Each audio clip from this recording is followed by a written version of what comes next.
I didn't come up with this idea of giving $27.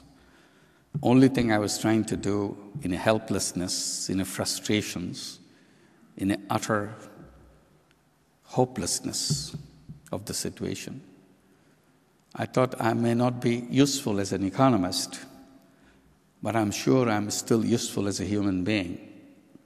As I was going around in the village, I saw how crushing the system of money lending is in that village. I read about money lending before. It's in the literature, it's in the poem, it's in the play. That character of moneylender is everywhere. But I did not realize how ruthless money lending can be.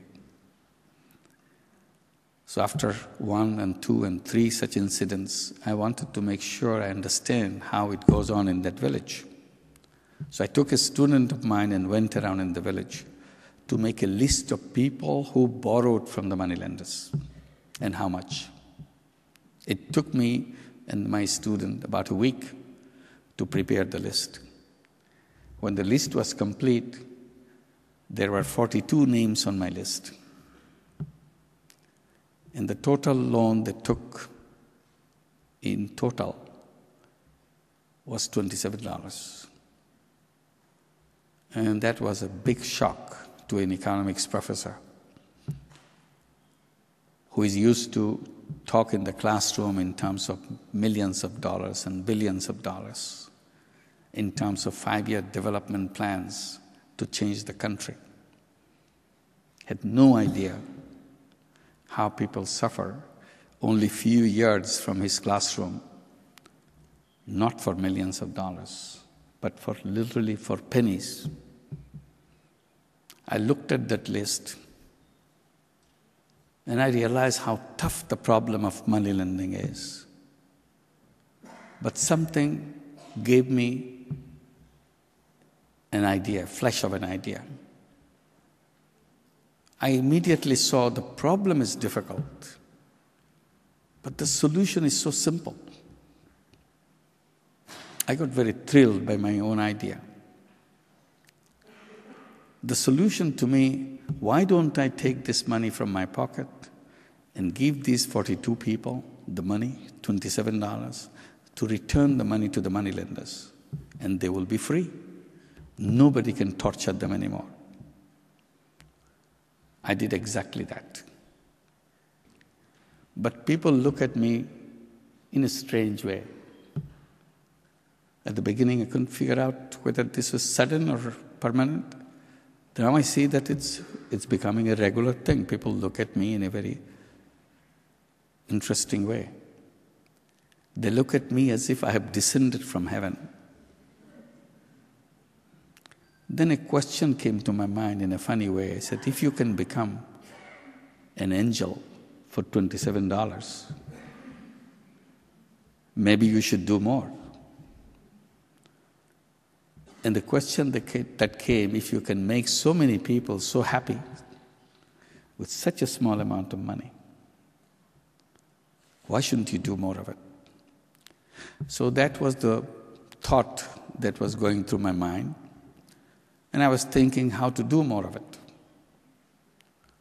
One idea came, why don't I go to the bank, which is located right in the campus, and tell the manager that he can lend the money and he can become the angel.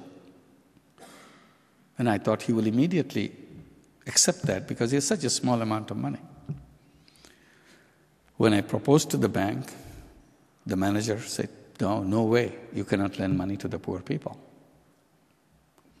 After months of trying, finally I came up with another idea. I offered myself as a guarantor. I said, I become the guarantor, you save your rules, and I get the money for the people. It took another 2 months with that proposal to persuade them. Finally, they agreed, not because they were persuaded by my arguments.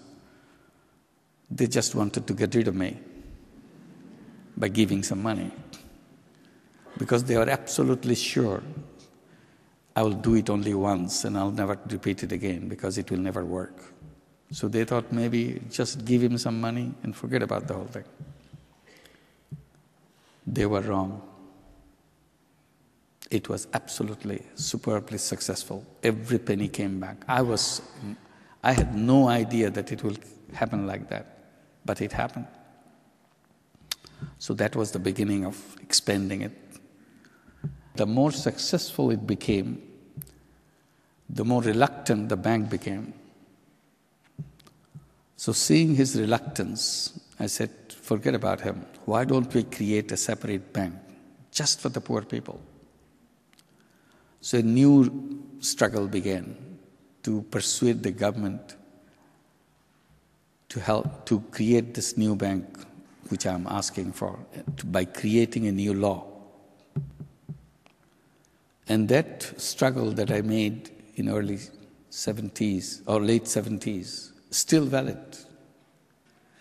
I was arguing, you cannot run the you can't run the program that I'm running with a conventional bank. Government was trying to persuade me to create the bank under the existing banking law.